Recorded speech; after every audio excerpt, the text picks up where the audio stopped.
My name is Kendra, and I'm 27 years old. The day my parents called me into the living room, I already knew something was off.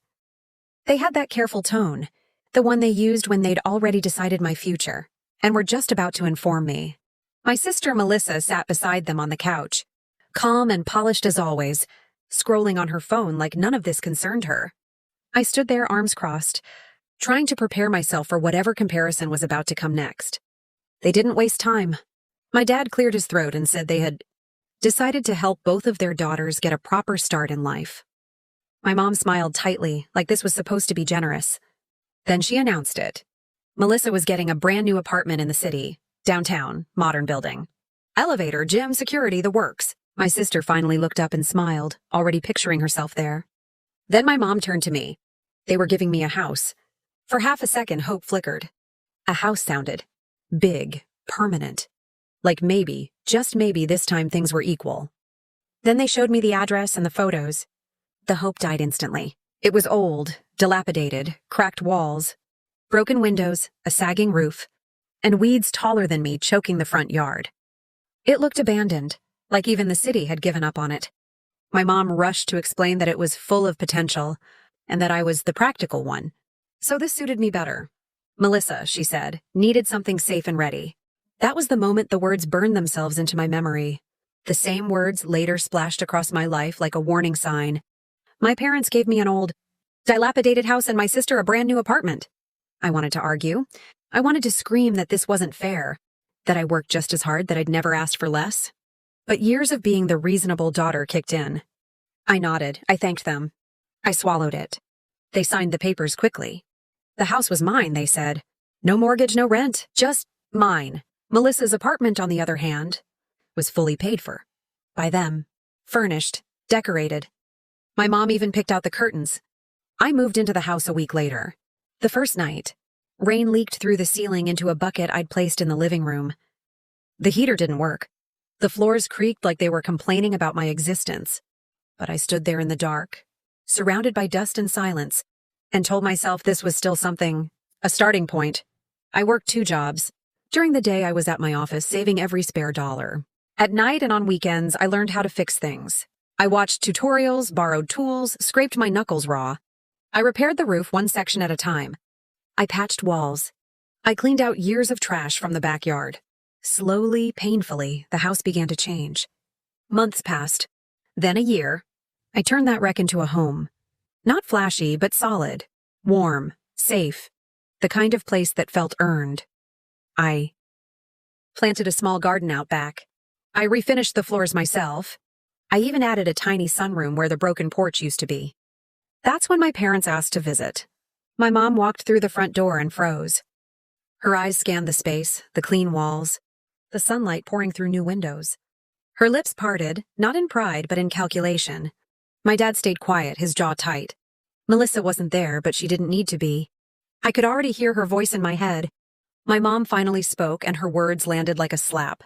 When Mom saw what I had built, she said, "We're taking this house back. It now belongs to your sister. You have 48 hours to move out." I stared at her, waiting for the punchline. It didn't come, she went on, explaining how unfair it was that Melissa's apartment was too small compared to this, how family assets needed to be rebalanced. She said it like it was logical, like it was obvious. I reminded her the house was legally mine. She waved that off, saying paperwork could be handled. My dad avoided my eyes. That hurt more than her words. 2 days later, Melissa showed up.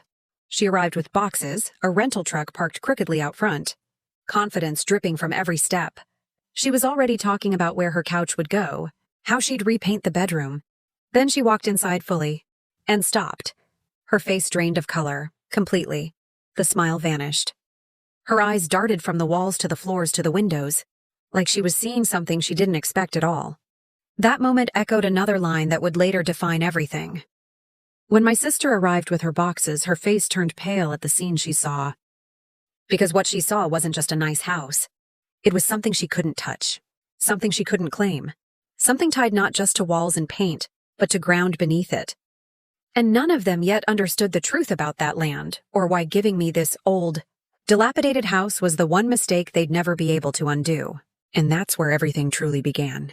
Melissa stood there frozen, boxes half unloaded, her confidence evaporating as she took in every corner of the house.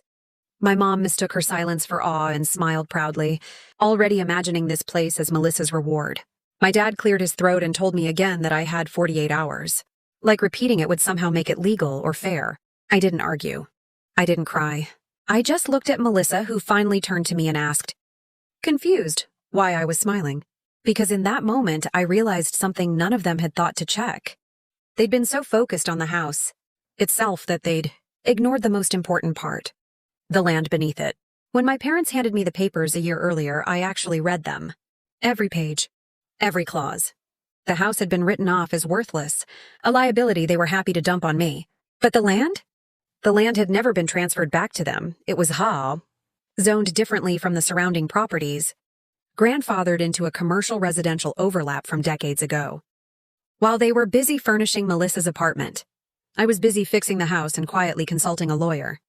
Not to fight my parents, but to understand exactly what I owned. And what I owned wasn't just a renovated home. I owned a piece of land that a development company had been circling for years. That was why 3 months earlier I'd signed a conditional agreement. The developer didn't care about the house. They wanted the land, the location, the access, the zoning. The deal was simple. Once renovations met safety code, the contract would finalize. That day had come last week. The money was already in escrow. So when my mom said again, "We're taking this house back," I calmly asked her how she planned to do that. She snapped that they were my parents, that they'd given it to me. That family doesn't need permission. That's when I pulled out the folder, deed, zoning certificate, contract. I placed them gently on the kitchen counter. I'd installed with my own hands. Silence fell heavy and thick. My dad picked up the papers first. His hands shook as he read. My mom leaned over his shoulder, her face tightening with every line. Melissa stepped closer, panic replacing entitlement as she realized this wasn't just about rooms and paint colors anymore. I told them the truth, slowly, clearly, so there could be no misunderstanding. The house was legally mine. The land was legally mine, and in less than 2 weeks I wouldn't own either because I was selling. Not to Melissa. Not back to my parents, but to people who actually understood its value. My mom's voice cracked. She asked how much. I told her the number. Her knees nearly gave out. It was more than the cost of Melissa's apartment. More than they'd ever planned to spend on me. More than they could match. Melissa started crying, saying it wasn't fair. That she'd already told her friends she was moving in. That this was supposed to be hers. I reminded her gently that it never was. That's when the line echoed again in my mind. Bitter and sharp. My parents gave me an old, dilapidated house and my sister a brand new apartment, didn't know who owned the land. They'd seen scraps and given me scraps, never realizing they'd handed me the foundation. They tried everything, guilt, anger, promises. My mom offered to switch, to give me the apartment instead, as if that could undo a year of dismissal. My dad said we could work something out, finally meeting my eyes. But it was too late. I wasn't angry anymore. I was done. 2 weeks later, the developer's people arrived. Melissa never moved in. The boxes went back on the truck. My parents stopped calling. The sale finalized quietly. I watched the house one last time, the place I'd rebuilt from nothing, and felt pride instead of loss. That house had never been my punishment. It had been my test. With the money, I bought my own place on my terms. No comparisons. No favoritism, just peace. Months later, I heard Melissa's apartment was sold. My parents needed the money. Funny how things balance out. I'm telling you this because stories like mine don't start with revenge. They start with being underestimated. If you've ever been given less, expected to accept scraps, or told to be grateful for unfairness, remember this. Sometimes the thing they look down on holds more power than they can imagine.